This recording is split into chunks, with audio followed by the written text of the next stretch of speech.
और युद्ध का 13वां दिन है और आपको बता दें साथ ही बड़ा दावा जो किया जा रहा था कि यूक्रेन ने कहा है कि 12,000 रूसी सैनिकों को मार दिया। जैसा हम बता रहे थे कि हर दिन के साथ जो ये आंकड़े 1,000 के हिसाब से बढ़ते हुए जा रहे थे और अब यूक्रेन का दावा है कि उसने युद्ध में 13वें दिन 12,000 लोगों को उसने मारा है रूस के। और साथ ही साथ रूस का यह भी दावा किया जा रहा है यूक्रेन की ओर से कि रूस के 303 टैंक 1,036 आर्मर्ड व्हीकल उन्हें तबाह कर दिए। और इस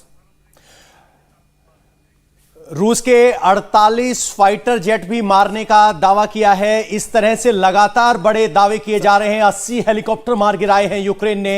120 आर्टिलरी सिस्टम, 56 MLRS यानी मल्टी रॉकेट लॉन्चर जो है, मल्टी बैरल रॉकेट लॉन्चर्स हैं, वो तबाह किए गए हैं। इस तरह का दावा है। यूक्रेन का दावा है।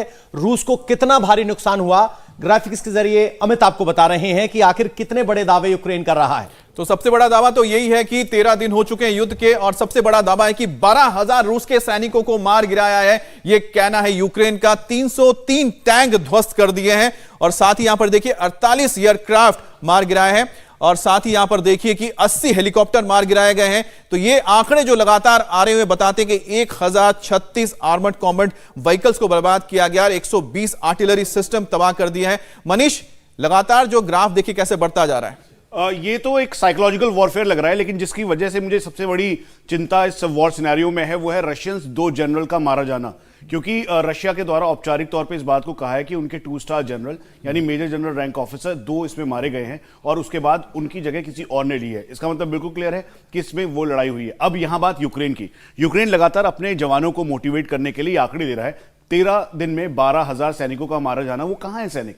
उसके बाद जो मल्टी बैरल रॉकेट लॉन्चर, उनकी मैकेनाइज्ड कॉलम्स, उनको एम्बुश करके ध्वस्त कर देना, ये बड़ा मुश्किल है। आपको ध्यान होगा 24 घंटे पहले अगर एक जो फाइटर जेट है वो क्रैश हुआ तो उसकी तस्वीर पूरी दुनिया ने देखी, यहां तक कि जो पायलट कैप्चर किए गए वो देखी गई। तो जनरल वेस्टन जब ये तस्वीरें सर आपसे भी इस बारे में हम जानकारी लेकिन एक और बड़ी खबर ले लेते हैं, उसके बाद बात करेंगे कि आखिरकार जो ये आंकड़े हैं वो कहां तक सही हो सकते हैं या फिर एक कोशिश की जा रही है कि एक नैरेटिव सेट किया जाए। यूक्रेन में तेजी से रूस की सेना आगे भी बढ़ रही है, उसका काफिला भी आगे बढ़ रहा है, जिसमें टैंक है, बख्तरबंद गाड़ियां हैं, उसकी भी तस्वीरें आ रही हैं। तो जिसका जिक्र हम आपको कर रहे थे कि रूसी सेना धीरे धीरे ही सही लेकिन उसके जो काफिले हैं वो उन शहरों की ओर बढ़ रहे हैं जिन पर उनको कब्जा करना है। और ये हर तरफ से हो रहा है, ऐसा नहीं कि एक तरफ से हो रहा है। अगर हम सिर्फ वेस्टर्न पार्ट छोड़ दें तो बाकी इलाकों में आप देख सकते हैं कि किस तरह से जो रशियन फोर्सेस हैं वो एक एक करके अपने काफिले को आगे लेकर जा रही हैं। और ये नॉर्दर्न एक्सिस की गाड़ियां हैं। ये वो टेम्पररी ब्रिजेस हैं जिसको खुद यूक्रेनियन मरीन्स ने उसे ब्लास्ट के साथ उड़ा दिया था और उड़ाने के बाद यहां पर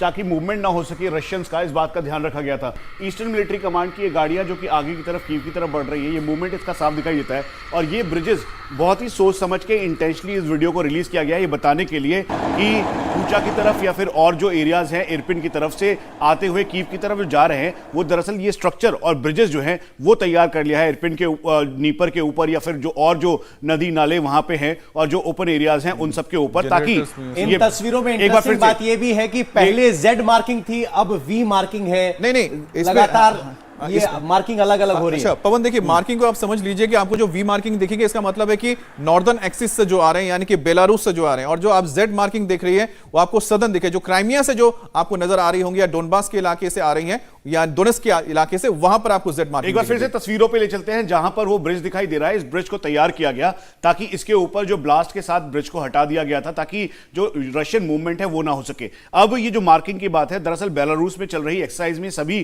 का डिप्लॉयमेंट था, इसलिए सोचे समझे तरीके से वहां से मूव करवाया जा रहा है। और मूव करवाने के बाद ये जो इस समय जो बैटल ऑफ कीव है उसके लिए पूरी तरह से चोक करने की तैयारी है और इसीलिए बहुत सोच समझ के रशियंस के द्वारा ये वीडियो रिलीज किया गया है जिसमें ब्रिज दिखाई दे रहा है, रशियन जवान इस समय मूवमेंट दिखा रहा है, बख्तरबंद गाड़ियां हैं, साथ में रसद पहुंचाने वाली गाड़ियां हैं, इन्फेंट्री व्हीकल। धीरे धीरे आगे बढ़ती हुई रूसी सेना दिखाई तो दे रही है, लेकिन क्लाइमेक्स क्या होगा ये अभी तक स्पष्ट नहीं है। इंडिया टीवी हर वक्त हर जगह डाउनलोड करने के लिए सर्च करें India TV news Google play store या ऐप स्टोर पर।